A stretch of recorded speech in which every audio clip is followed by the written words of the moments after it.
पाकिस्तान के दफ्तर ख़ारजा की तरफ से बताया गया है कि अफ़गान तालिबान की तरफ से इसकी दरख्वास्त की गई थी। आप बता सकते हैं आपकी इतलात क्या हैं, किस मौके पर सीज़ फायर के लिए अप्रोच किया गया? देखिए, अब जब से ये एस्केलेशन जो है वो शुरू थी, तो चंद जो फ्रेंडली ममालिक हैं, उन्होंने स्टेटमेंट्स भी दी, जिसमें सऊदी अरेबिया और कतर जो है वो शामिल हैं। कल से फिर जो है बॉर्डर के ऊपर एक बिल्डअप हो रहा था कल रात से, और आज सुबह हमने देखा तकरीबन कोई 3:30-4 बजे पाकिस्तानी टाइम के मुताबिक चमन का जो फ्रेंडशिप गेट था, उसको जो है वो अफ़गान तालिबान ने आरपीजी शेल से जो है वो मारा और उसको जो है वो तबाह कर दिया। उसके बाद से जो एस्केलेशन शुरू हुई, उसकी कुछ तफसीलात जो है वो आपने बताई। ऑब्वियसली उसमें कैजुअल्टीज़ भी हुई और फिर पाकिस्तान का रिस्पॉन्स भी काफ़ी हैवी था।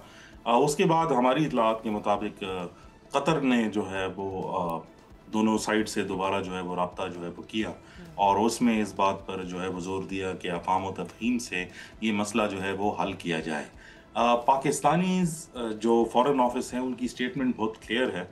उन्होंने कहा कि अफ़गानिस्तान की तरफ से जो है ये पेशकश जो है वो की गई, और अफ़गानिस्तान ने जो है ये स्टेटमेंट दी कि पाकिस्तान की तरफ से जो है पेशकश की गई, जो ऑब्वियसली किसी भी थर्ड पार्टी की इन्वॉल्वमेंट बताता है, क्योंकि वो दोनों को एक विन विन सिचुएशन देता है ताकि एस्केलेशन जो है वो कम हो।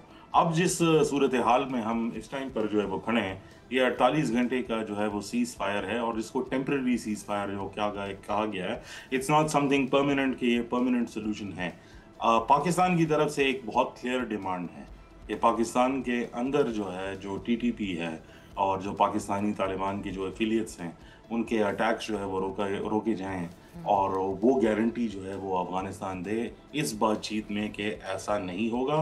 दूसरी डिमांड जो सामने आ रही है ज़राए के मुताबिक, वो ये है कि अफ़गानिस्तान जो है वो इंडिया को प्रॉक्सी के तौर पर जो है वो इस्तेमाल करके अफ़गानिस्तान में के अंदर से पाकिस्तान को डिस्टेबलाइज़ करने की जो है वो कोशिश नहीं करेगा। दोनों ऐसी डिमांड्स हैं जो मुश्किल है कि इस सीज़ फायर को प्रोलॉन्ग करें, लेकिन नामुमकिन नहीं है कि इसको रिज़ॉल्व किया जाए।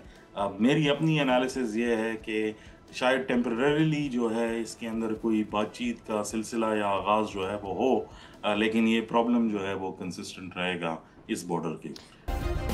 सब्सक्राइब करें और बेल दबाएं ताकि कोई खबर रह न जाए।